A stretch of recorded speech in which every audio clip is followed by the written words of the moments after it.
And thanks to you at home for joining us this hour. Happy Friday to you as well.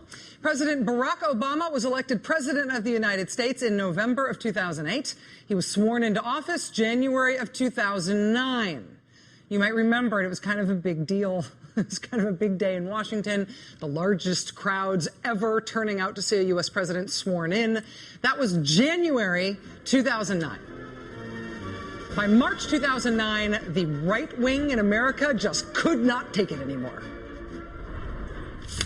What they're doing right now is destroying this country.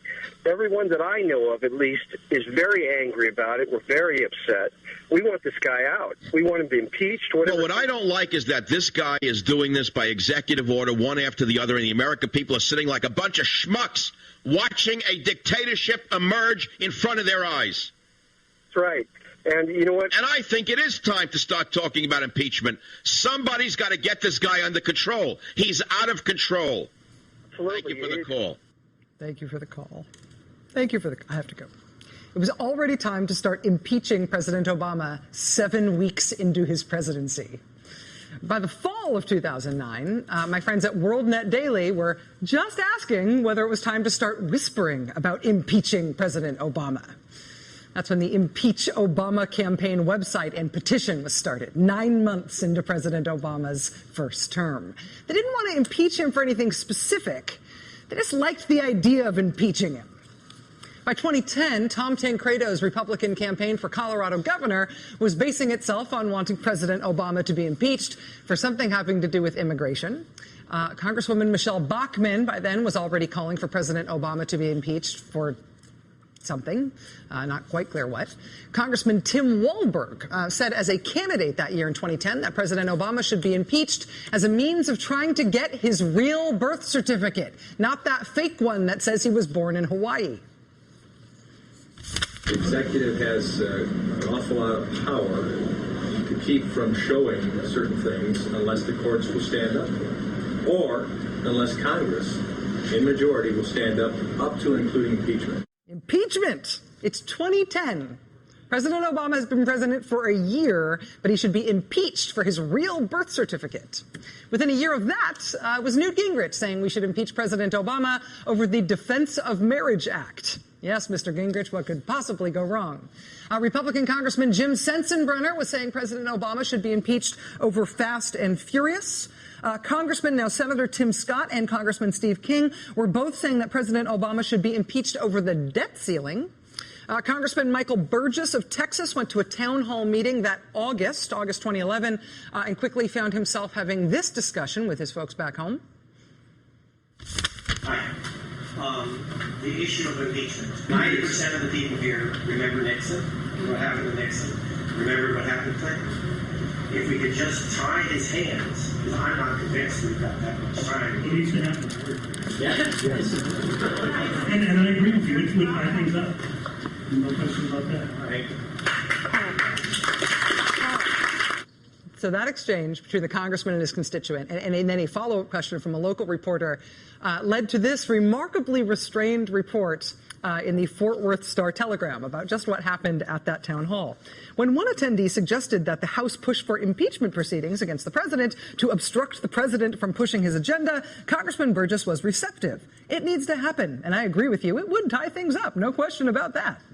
When asked about the comment later, Congressman Burgess said he was not sure whether the proper charges to bring up articles of impeachment against Obama were there, but he didn't rule out pursuing such a course anyway. So I don't know why we could impeach him or even try to, but yes, let's plan on it anyway. It would be so much fun. What's the downside? That was all by 2011. That was all by the first 2 years of Barack Obama being president of the United States. By 2012, though, the Impeach Obama for something, anything movement really started to feel its oats. That was the year that the LaRouches said that President Obama must be impeached or there will be thermonuclear war with Russia. Only impeaching President Obama can stop that. At the same time, Grover Norquist, the tax guy, was saying that President Obama should be impeached if he does not extend the Bush tax cuts. Sure, why not? Then this year, immediately upon being sworn into Congress, two brand new Republican congressmen, one from Florida and one from Texas, started off their brand new careers in Congress by saying they wanted to impeach President Obama over something having to do with guns. This is a satisfying enough exercise for the right that, again, my good friends at the WorldNet Daily Conspiracy Theory Jumbo Mumbo website decided that they were just going to go whole hog this past February. They ran an omnibus article on what could we possibly impeach President Obama for. They round-robined in this article all their favorite possibilities of maybe the ways that we could conceivably try to impeach him. They went through Fast and Furious and drones, and they went through recess appointments. They went through czars, suing Arizona over the Papers, Please law, the DREAM Act, cap and trade, the Defense of Marriage Act, Benghazi, going to war in Libya, gun control, and, of course, as you see there, his dastardly aiding and abetting of the new Black Panther Party as they, as we all know, took over America's national elections and turned us into a new Black Panther Party Marxist fascist dictatorship or whatever. Just try all of them. We could put him on a chore wheel and try a new one each week. Surely one of those might work, right? To impeach him? Let's try them all. There's got to be a way to do it. Republicans and the right love talking about impeaching President Obama, even when they're not sure exactly why. It's almost like an involuntary tick. They sneeze and a little impeach Obama just squeezes out without them meaning to. They love the idea.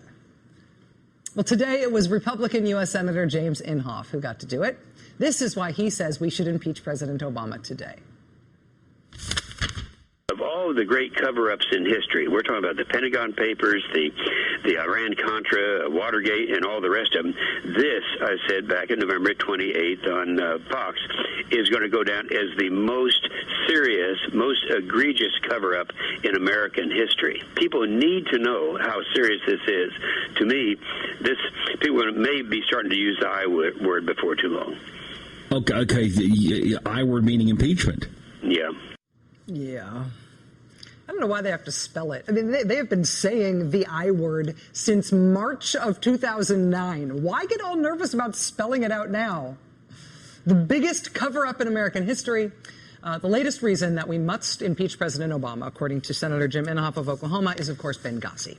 The attack on the U.S. diplomatic facility in Libya last fall, in which the U.S. ambassador to Libya and 3 other Americans were killed. Now, there have been a lot of attacks on U.S. diplomatic facilities abroad over the years. There were about a dozen violent attacks on U.S. embassies abroad during the Bush administration, for example. So if it is not instantly obvious why an attack on an American diplomatic facility abroad should be grounds for impeaching this president, but not any of the other presidents who this has happened to, well, I'm here to help. Depending on the day, depending on which hour of Fox News you're watching, there are a number of different ways that the right has tried to make this into a political scandal and not just a tragedy. Sometimes they say, hey, hey, ho, ho, it wasn't just a spontaneous attack, it was planned. Sometimes they say, who changed the talking points? Sometimes they say, hey, Obama, why did you not call it an act of terror? Sometimes they say, why were you not better prepared for the attack? Sometimes they say, why did the military not respond? We know the answer to why now they said, we know the answer now to why they said it was a spontaneous attack. And the answer to this one was that they were wrong when they said it was a spontaneous attack.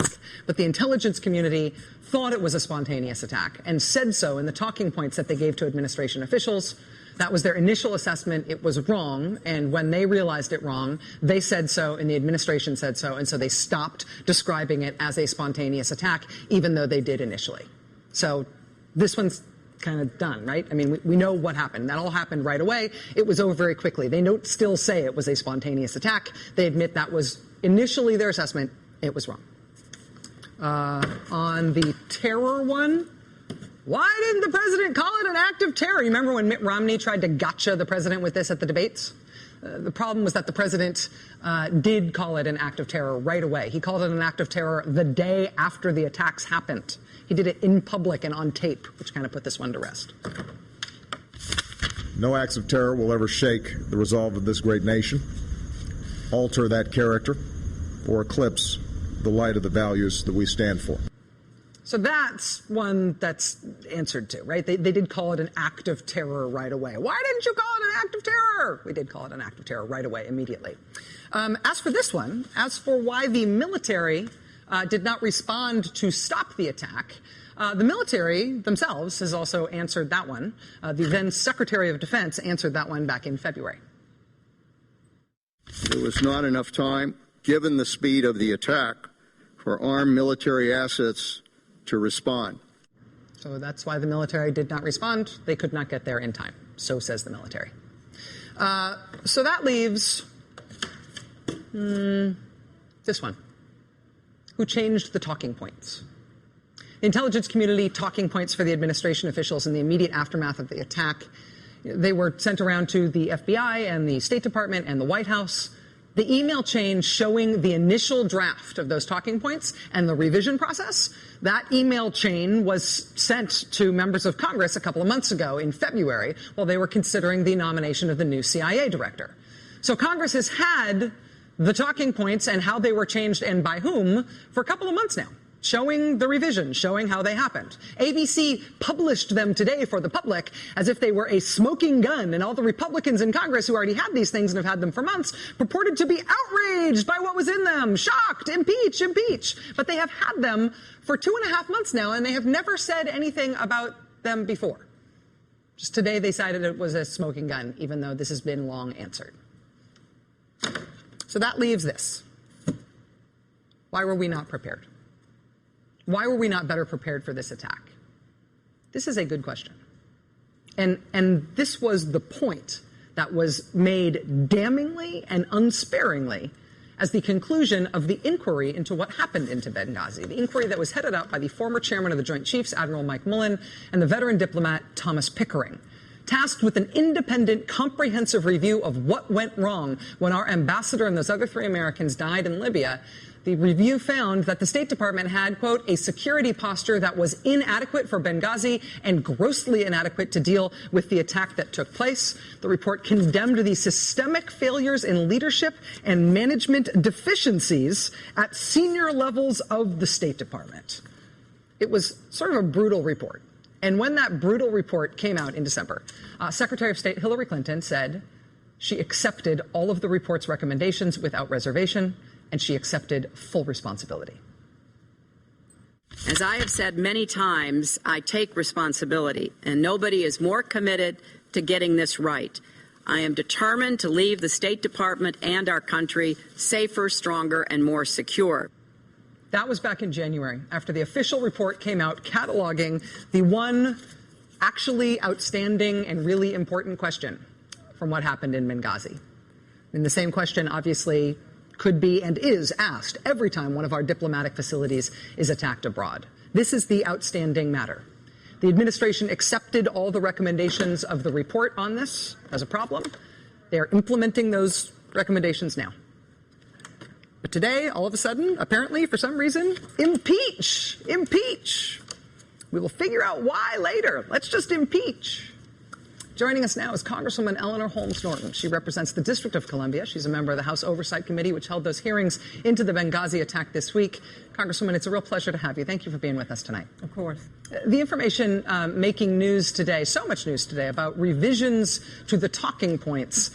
These revisions, as far as I can tell, are something that Congress has known about for some time. Why is this a scandal today?